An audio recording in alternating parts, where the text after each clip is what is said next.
Money isn't ruining your life in loud ways. It's draining it quietly day by day. Not through big mistakes, but small habits you barely notice. Most people never realize the damage until years are gone. By then, peace feels more expensive than money ever was. Most people don't fail to save money because they're irresponsible. If you've ever promised yourself, this is the year I finally save, only, to watch that motivation disappear a few months later. This isn't a discipline problem, and it's not an income problem either. It's something deeper, something psychological. Here's the uncomfortable truth no one says out loud. Trying to save money the normal way actually feels like losing. Not metaphorical pain, real emotional discomfort. That tight feeling in your chest when you check your balance and see less than you expected. That moment where you think, I worked hard for this.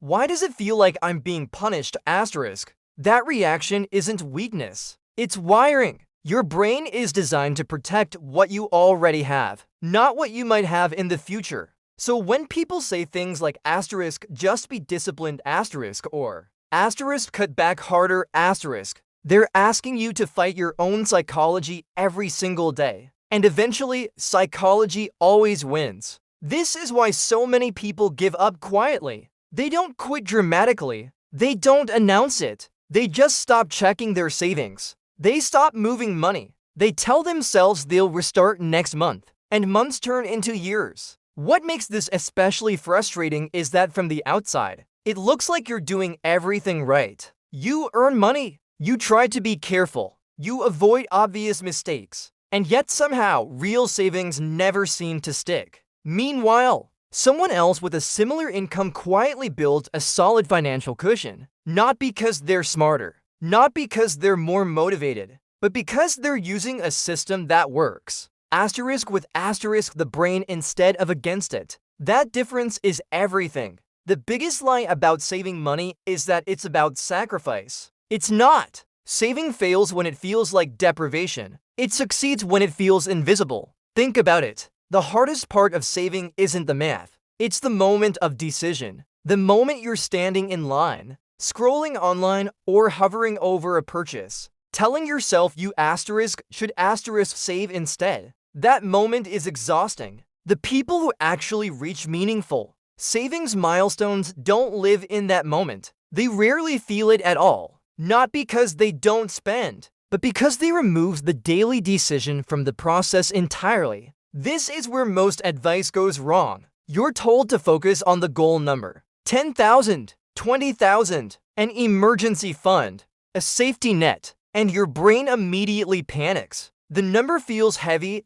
distant, unreal. Neither one changes your life. But there's a different way to approach this. One that doesn't rely on motivation, guilt, or constant self-control. One that turns saving from an emotional battle into a background process. When that happens, something strange occurs. Saving stops feeling like something you're doing and starts feeling like something that's just happening. You don't feel proud every day. You don't feel deprived either. You just look up one day and realize you're no longer living on the edge. That's the moment people think came from discipline. It didn't. It came from design. The reason this matters so much is because money stress doesn't come from not having enough luxuries. It comes from uncertainty, from not knowing how you'd handle a problem if something went wrong, from feeling like one unexpected expense could knock everything over. That stress sits in the background of your life. It affects how you sleep, how you think, how you show up at work and at home, even how patient you are with people you care about. And most people assume that kind of peace is reserved for high earners. It isn't. It's reserved for people who stop fighting themselves. What you're about to learn isn't a trick. It's not about extreme frugality or turning your life upside down. It's about understanding why saving feels so hard in the first place, and then building a system that removes the friction entirely. A system where progress happens before your brain has a chance to object. Once you see this clearly, the goal stops being intimidating. It stops feeling like a mountain. And that's when saving finally works. Not because you became a different person. Let's talk about what saving money actually looks like in real life. Not the ideal version, the normal one. It usually starts with good intentions. You tell yourself you're going to be more careful. Maybe you open a savings account. Maybe you even move a little money into it. For a few weeks, you feel responsible, in control. Then life shows up. A bill you forgot about. A weekend that costs more than expected. A small treat that turns into a habit. None of these things feel reckless in the moment. They feel reasonable, deserved even. You worked hard. You've been stressed. You'll make it up later. And that's how savings quietly stall. What's frustrating is that you're not doing anything obviously wrong. You're not blowing money on absurd purchases. You're not living wildly beyond your means. You're just reacting to daily life the same way everyone else does. Money comes in. Money goes out. Whatever's left is supposed to become savings. But whatever's left is rarely much. So you start feeling this low-level guilt. Not enough to panic, but enough to weigh on you. You avoid checking your account balance. You tell yourself you'll get serious once things calm down. Once work is less busy. Once expenses settle.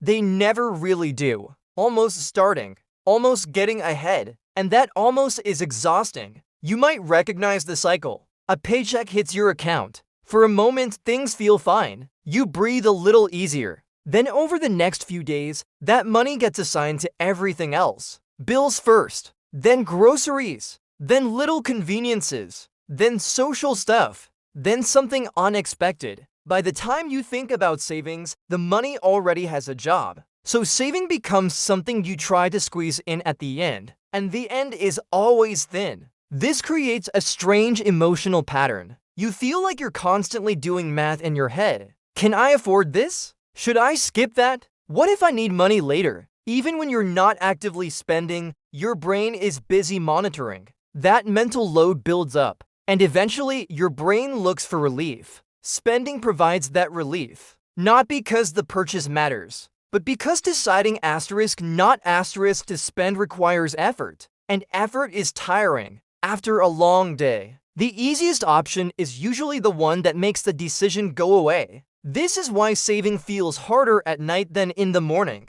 Why impulse purchases happen when you're tired. Why stress and spending are so closely linked. You're not bad with money. You're tired. Another part people don't talk about is how isolating this feels. You look around and assume everyone else has it figured out. People go on trips. They upgrade things. They seem relaxed about money. So when you struggle, you internalize it. You assume it's a personal failure. It isn't. Most people you see are dealing with the same tension behind the scenes. They're just expressing it differently. Some cope by ignoring it. Some cope by spending anyway. Some cope by telling themselves they'll worry about it later. Very few people are actually calm about money. And the ones who didn't get there by trying harder. They stopped relying on daily restraint. Here's where the problem really shows up. It assumes that if something is logical, you'll follow through. But human behavior doesn't work that way. You don't decide to spend logically. You don't decide to skip saving logically either.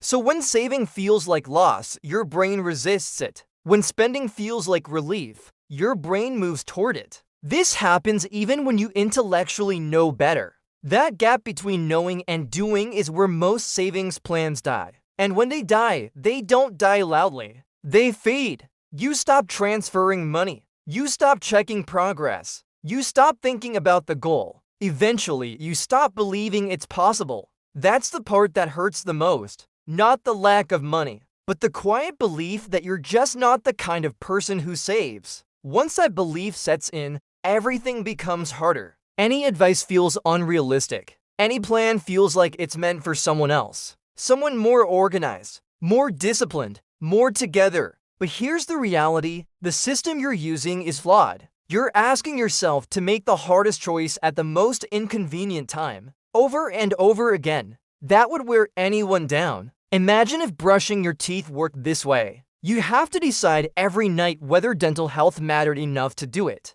No routine, no habit, just constant choice. Most nights, you wouldn't bother. Saving is no different. When the default is spending and saving requires conscious effort, the outcome is predictable. Not because you're careless, but because defaults are powerful. right now. That's the real problem. Until that changes, every plan relies on you being in the right mood, having enough energy and caring enough in the moment. And no one lives like that consistently. This is why people bounce between guilt and avoidance. Why they swing from being strict to giving up entirely. Why saving feels like something you're constantly failing at. The issue isn't desire, it's structure. And once you see that clearly, the shame starts to loosen its grip. You realize this was never about character. It was about friction, about putting the burden in the wrong place. The good news is that this means the solution doesn't require becoming more disciplined.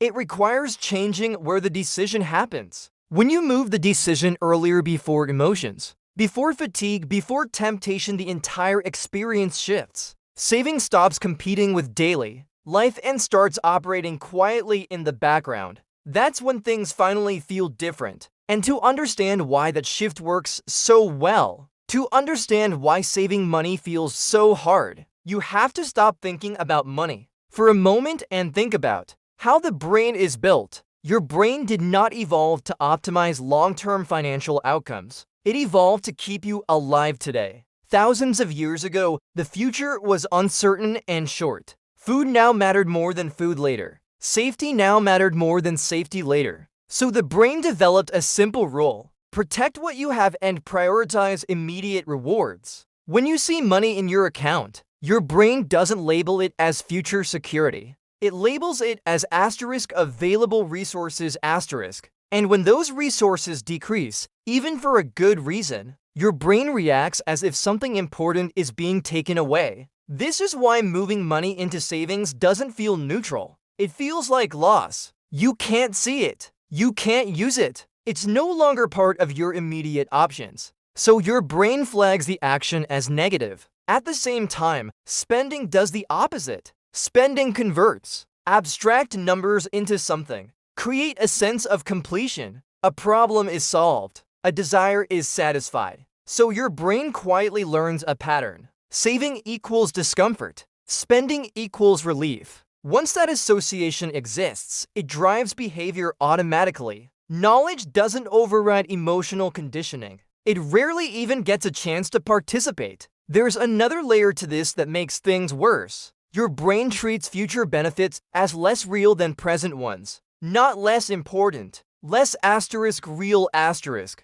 When you think about having more money later, it feels abstract, vague, like a concept instead of an experience. But when you think about buying something today, you can picture it clearly. You can imagine how it feels. That vividness gives present rewards more emotional weight. So when you're choosing between spending now and saving for later, it doesn't feel like an equal trade. It feels like giving up something real for something imaginary. This is why telling yourself to care about the future doesn't work. You already do, intellectually. But emotion doesn't operate on logic alone. It operates on what feels immediate and concrete. There's also the issue of repetition. If you have to make a saving decision every time you get paid, every time you consider a purchase, every time you check your balance, you're constantly draining mental energy. Each decision might be small, but together they add up. Eventually, your brain looks for the easiest path. And the easiest path is the one that requires no decision at all. Spending is usually automatic. Saving often isn't. This difference matters more than people realize. The brain loves defaults. If something happens without effort, it feels natural. If something requires effort, it feels optional. Over time, defaults become habits, and habits become identity. People don't say, "I choose not to save." They say, "I guess I'm just not good at saving." But what they're really experiencing is a system where saving is always swimming upstream. There's also an emotional contradiction built into traditional advice. You're told to enjoy your life, but also to constantly restrict yourself, to treat yourself, but also to be responsible, to live in the moment, but plan for the future. Your brain doesn't like holding conflicting goals at the same time, so it resolves the tension by choosing the one that feels more urgent. The present almost always wins. That's why people oscillate. They save for a while, then splurge. They get strict, then rebel. It's not lack of discipline. It's internal conflict. When saving feels like self-denial, your brain eventually pushes back. But here's the important part. None of this means saving is impossible. It means saving has to be designed differently. The mistake is assuming that the solution is stronger willpower. Willpower is limited. It runs out when you're stressed, tired, or overwhelmed, which is most of the time. The real solution is to remove willpower from the process. When saving happens before you see the money, your brain never experiences the loss. There's no moment of resistance because there's no visible decrease. The money was never part of your perceived resources. When goals are broken into concrete, visible progress, your brain stops treating them as imaginary. They become real, tangible, achievable. You're no longer constantly negotiating with yourself. This is why certain saving strategies work dramatically better than others, even when the numbers are identical. It's not about how much you save. It's about how the saving feels. If it feels painful, you'll avoid it. If it feels neutral, you'll tolerate it. If it feels like progress, you'll stick with it. Most people are stuck in the first category without realizing there are other options. They assume the discomfort is part of the process. That saving is supposed to feel hard. That peace of mind comes later, after years of sacrifice. That belief keeps them stuck. Not through force, but through alignment. Your emotions stop fighting your intentions. Once that happens, consistency becomes effortless. And that's the foundation everything else rests on. Next, we'll look at what this struggle is actually costing you over time. Understood. Reflective ending, no setup for another section. When people think about the cost of not saving, they usually imagine something dramatic: debt, emergencies, running out of money. The biggest cost isn't what happens when things go wrong. It's what never becomes possible when things stay the same. Living without savings keeps you anchored to the present. Every choice is shaped by what you can afford right now. Not what would give you peace. Not what would give you options. Just what won't cause immediate damage. Over time, that limitation shrinks your world. You stay in situations longer than you should because leaving feels risky. You tolerate stress because there's no buffer. You turn down opportunities not because they're bad, but because uncertainty feels dangerous. Without savings, money decisions become reactive. Something unexpected happens and it throws everything off. Even small problems feel heavier than they should. That constant tension is exhausting. It narrows your thinking. It keeps your focus short-term. When your mental energy is spent just keeping things stable, there's very little left for planning, imagining, or improving your future. This creates a loop that's hard to see from the inside. Because you're forced to think short-term, you make short-term decisions. Those decisions keep you in a fragile position. And the longer that continues, the more normal it starts to feel. Years can pass like this. Nothing explodes. Nothing collapses. But nothing really changes either. That's the invisible cost. There's also a quieter emotional consequence. Every time you try to save and fall short, even privately, it chips away at your confidence. You start to believe you're just not good with money. That belief becomes heavy, and eventually it shapes your behavior more than the numbers ever could. Not because you're incapable, but because you stop expecting progress. And when progress stops feeling possible, effort stops feeling worthwhile. Time passes. The opportunity to build momentum slips by. And the regret that shows up later isn't about missed luxuries. It's about missed peace. Because savings don't just protect you from future problems. They change how life feels right now. Even a modest buffer creates breathing room. A surprise expense becomes an inconvenience instead of a crisis. A difficult job becomes tolerable because you know you have options.